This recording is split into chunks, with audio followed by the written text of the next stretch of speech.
Hey guys, for my final project I decided to research something that's pretty relevant and applicable to nearly every human being, unless of course you're a robot or something. Like me, just kidding. And that would be love and attraction. First of all, what is love? This is a heavily debated topic as it's so intangible. Regarding romantic love, some psychologists have broken it down into three components: intimacy, feelings of attachment or bondedness; passion, which encompasses sexual or physical attraction; and commitment, the decision to stay together and have shared goals. As we learned earlier this year, love seems to come in three stages.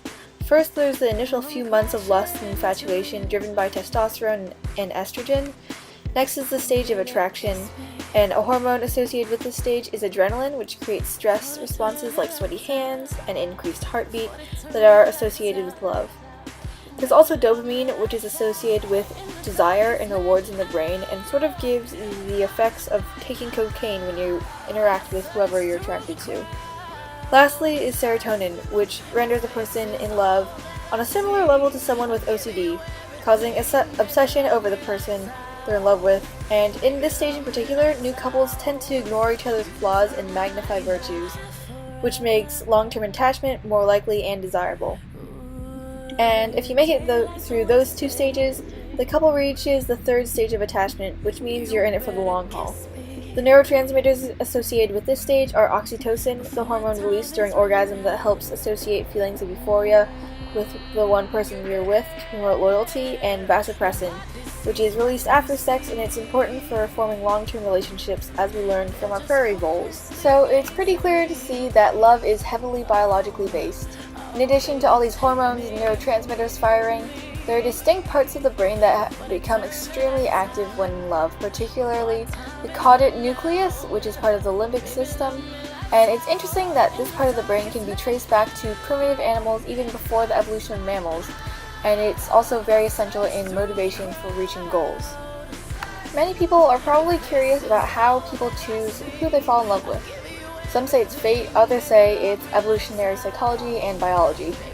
Evolutionary psychology says humans have been conditioned to find certain physical aspects more attractive because they suggest greater probability of producing healthy offspring, such as wide hips in females and clear skin indicating overall health. People also seem to be attracted to wealth because it suggests increased quality of life and the ability to provide for children. As physical risks and survival skills are becoming less prevalent, intangible characteristics are becoming increasingly important.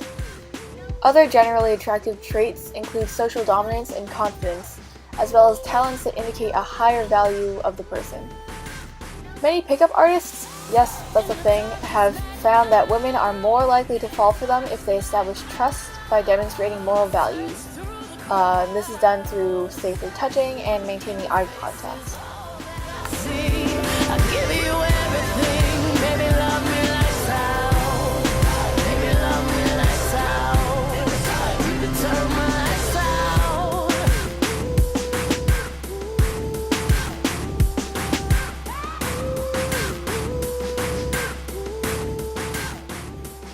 Touch actually plays a much larger role in the establishment of relationships than one may think.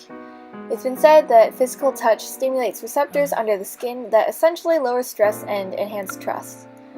These positive sensations released by touch are often equated with intimacy and often helps express affection. With this idea in mind, it stands to reason that increases in positive touches with another can increase probability of falling in love due to the association of security and peace with the other individual. Another possible influence in choosing who we fall in love with can be found in our DNA and pheromones.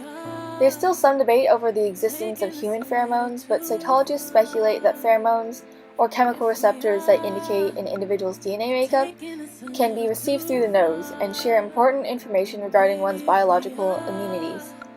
There have been studies exploring the trend that heterosexual women often find men with different immunity makeup from them to be more attractive, strangely based off of scent. This makes evolutionary sense because diversity in immunity would result in a child with larger range of immunities, and due to this trend, companies have started to develop pheromone-enhancing perfumes, which take advantage of the increase of romantic and sexual activity pheromones have been known to increase. At the same time, it's clear that humans are not purely geared towards producing fertile offspring when choosing partners. Humans desire support in various other aspects of their lives. There are many different types of people in relationships, which have been broken down into 6 schemas: secure, clingy, skittish, fickle, casual, and uninterested. It seems that overall humans prefer those who identify with the secure schema as they're the least volatile of lovers. But interestingly enough, a study indicated that if someone cannot find a partner with a secure love schema, their second choice would be a person with a love schema similar to them. So, a clingy person who can't find a secure person would next look for someone just as clingy as they are. Anyways, it appears Kesha wasn't actually that far off when she said, "Your love is my drug," because the physical manifestations of what we call love are similar to being on drugs, especially regarding dopamine levels. Unfortunately, this means that after ending a romantic relationship, people often feel the same sensations similar to those felt during withdrawal, due to their habituation to the chemicals released while in love. You'd think, maybe, with all these factors playing into how we choose who to fall in love with, chances of a successful relationship would be pretty high, right? Unfortunately, love is much more complicated than that, and there's a myriad of reasons why relationships don't work out. A few funky explanations for why people are so inclined to have failed relationships have somewhat of a Freudian root. Some psychologists say we have an innate fear of emotional intimacy and of the opposite sex, which gives us the subconscious desires to end relationships. There's also the theory of repetition compulsion, which suggests that children who have felt mistreated by a negligent or emotionally unavailable parent develop a sense of inadequacy, and throughout their life attempt to prove themselves by having a successful relationship with someone with similar qualities to their parents, so they can feel fulfillment in receiving the attention that they were denied as children. As you can probably guess, when one goes subconsciously searching for partners that resemble emotionally unavailable parents, maintaining close relationships is extremely difficult despite the conscious good intention of the relationship. Psychologists have also proven a few necessary elements for successful relationships, one being that both people must have equal expectations of where the relationship will go. It's also said that both people must be on similar levels in terms of ambition, openness with each other, emotional intelligence, sociability, and altruism in order to be compatible. Large discrepancies in these qualities place a strain on the relationship and make it much harder to maintain. Another topic I found interesting was the friend zone and the difference between friendly and romantic relationships. To those of you who feel doomed by the friend zone, never fear, there's actually a stronger correlation between friendships and romantic relationships than you may think. The thing is, for strong friendships to form, there has to be some initial attraction. In a study of various heterosexuals with best friends of the opposite sex, a survey was taken that found that half the participants acknowledged an objective physical attraction to their friend, a third felt a subjective sexual attraction, and though few felt a current romantic attraction, one half of them had wanted to date their friend at some point. Yeah, so these statistics may not be entirely in favor of the whole falling in love with your best friend sort of thing, but hey, don't forget the perks of simply having an awesome friendship where you guys mutually support each other and want to help each other out. Friendship isn't even that different from romantic relationships anyways, for the most part, I guess. Anyways, thanks you guys so much for hopefully paying attention. I hope this was informative and interesting to you all. And good luck on potential romantic endeavors in the future. I wish you the best. I gotta pull up on you.